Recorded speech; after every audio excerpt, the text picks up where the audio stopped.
اعوذ باللہ من الشیطان الرجیم بسم اللہ الرحمن الرحیم. ایک اور قانون کے نام پر بلیک ڈاٹ، ایک اور دھبا. صرف اور صرف اب اعلان ہونا باقی ہے کہ وزیر اعظم پاکستان میاں محمد نواز شریف صاحب، اس کے علاوہ اور کوئی حربہ باقی نہیں رہ گیا.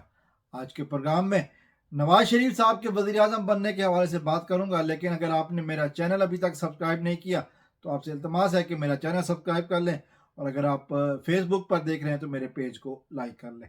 تو میں بات کر رہا تھا ایک اور حربے کی. تاریخ نے یہ بھی دیکھا آج کہ ہر وہ جگہ جہاں پر پی ٹی آئی کے مضبوط امیدوار تھے ان کے کاغذات نامزدگی مسترد کیے گئے.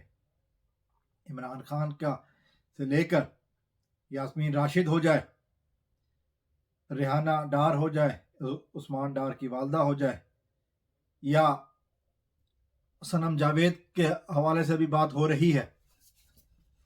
پھر ہم نے ہر وہ امیدوار دیکھا کہ جس حماد اظہر کے بھی کاغذات مسترد ہوئے، اور آگے چلیں تو باقی سب امیدوار جو مضبوط امیدوار تھے پی ٹی آئی کے، ان سب کے آگے میدان چھوڑ کر بھاگ گئے نون لیگ والے. بھگایا گیا ہے نون لیگ والوں کو کہ جی آپ اکیلے ریس میں بھاگیں، کیونکہ لندن پلان کا حصہ ہے کہ نواز شریف صاحب کو وزیر اعظم بنانا ہے، اور اس سلسلے میں کوئی بھی رکاوٹ ہو، کہیں سے بھی ذرا سی بھی رکاوٹ محسوس ہو، وہاں سے ان کو نکال دیا جائے.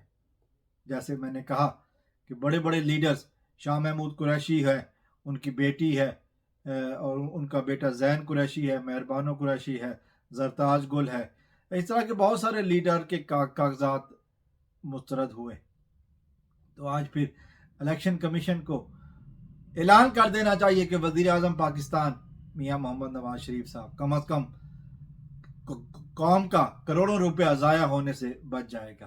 اور چونکہ اس کے علاوہ کوئی اور حل ہے ہی نہیں، کوئی اور طریقہ ہے ہی نہیں نواز شریف صاحب کو وزیر اعظم بنانے کا، چونکہ اور عوام تو پاکستان کی نہیں مانے گی. اور جیسے وہ ڈنٹونک کے اشتہار والے صاحب نے کہا تھا، عطا تارڑ بندر نے کہا تھا کہ ہماری بات ہو گئی ہے، تو پھر یہی باتیں ہیں کہ ہر طرح سے پی ٹی آئی کے امیدواروں کو نااہل قرار دیا جائے. پہلے کاغذات چھینے گئے، پھر تجویز کنندہ تائید کنندہ کو غائب کیا جانے لگا، اور اب یہ ہے کہ جی بلا کسی وجہ کے چھوٹا سا کوئی بات کو ایشو بنا کر، ایک نان ایشو کو ایشو بنا کر کاغذات نامزدگی مسترد کیے جائیں.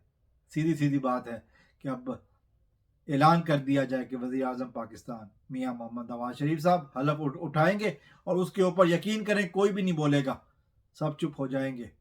اور یہی ملک کا واحد حل ہے، چونکہ عالمی میڈیا اس وقت جو بیدار ہو چکا ہے، عالمی میڈیا دیکھ رہا ہے، تو پھر پاکستان کی عزت ختم ہونے سے، مٹی میں ملنے سے بچ جائے گی. السلام علیکم ورحمۃ اللہ. پاکستان زندہ باد.